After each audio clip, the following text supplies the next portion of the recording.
Welcome to the Real Estate Espresso Podcast, your morning shot of what's new in the world of real estate investing. I'm your host, Victor Menashe. Happy first of the month, and on the first day of each month, we review the book of the month.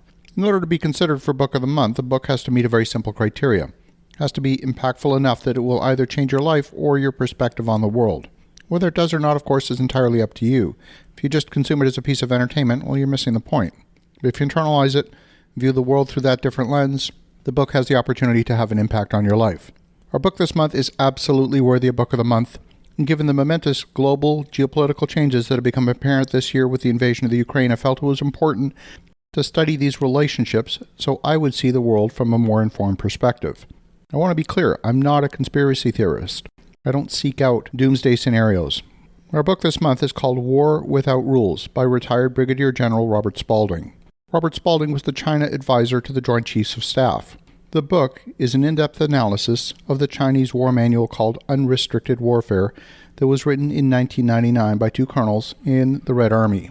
If you look closely at everything China has done since 1999, at all aspects of the economic, military, diplomatic, and technological relations with the rest of the world, it's like watching unrestricted warfare come to life. One can find other glimpses into the secretive mentality of the Chinese Communist Party leaders. But this one is the single most important book for understanding the China of today. Unrestricted Warfare is the main blueprint for China's efforts to unseat America as the world's economic, political, and ideological leader. It shows exactly how a totalitarian nation set out to dominate the West through a comprehensive long-term strategy that includes everything from corporate sabotage to cyber warfare to dishonest diplomacy, from violations of international trade law and intellectual property law to calculated abuses of the global financial system. There's only one rule in unrestricted warfare, and it is that there are no rules.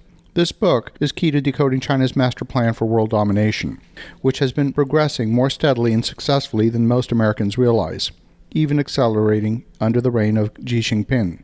So why is unrestricted warfare so obscure, even to people who study China professionally on behalf of the U.S. government?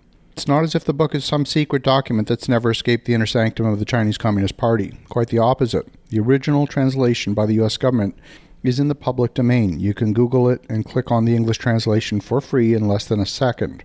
The problem is that unrestricted warfare is hard to read, and while any American can access it, very few can actually understand it. The language, the prose, is very dense and confusing, even in the original Mandarin. And it's even more difficult to understand in the crude free translation you'll find on the internet. Its insights are clouded by endless repetitions and meandering excursions into military history, cultural theory, and attacks on U.S. policy.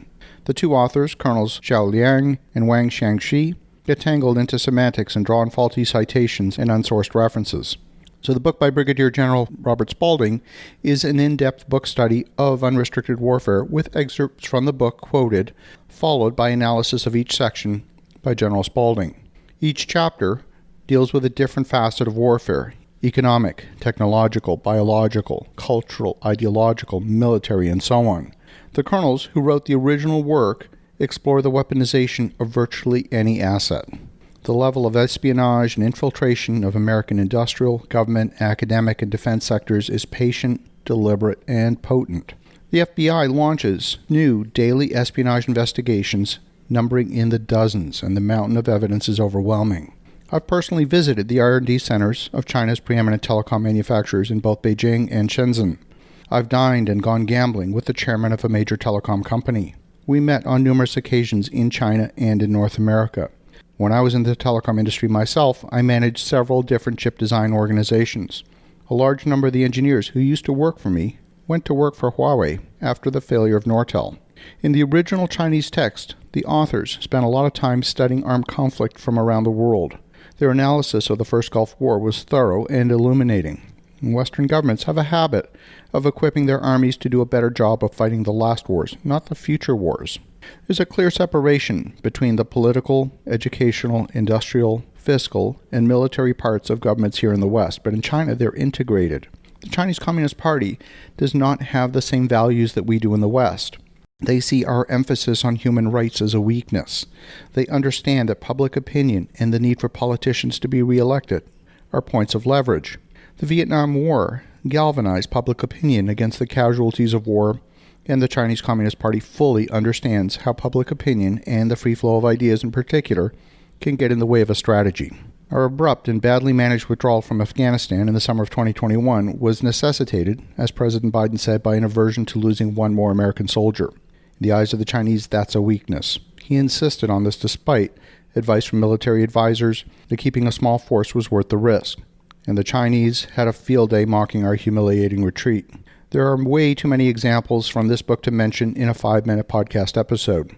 The book, War Without Rules, by Brigadier General Robert Spalding, has brought a lot of seemingly innocent world events into sharp focus. I believe this book is an absolute must-read for anyone invested in preservation of liberty and democracy in our world. As you think about that, have an awesome rest of your day. Go make some great things happen. We'll talk to you again tomorrow.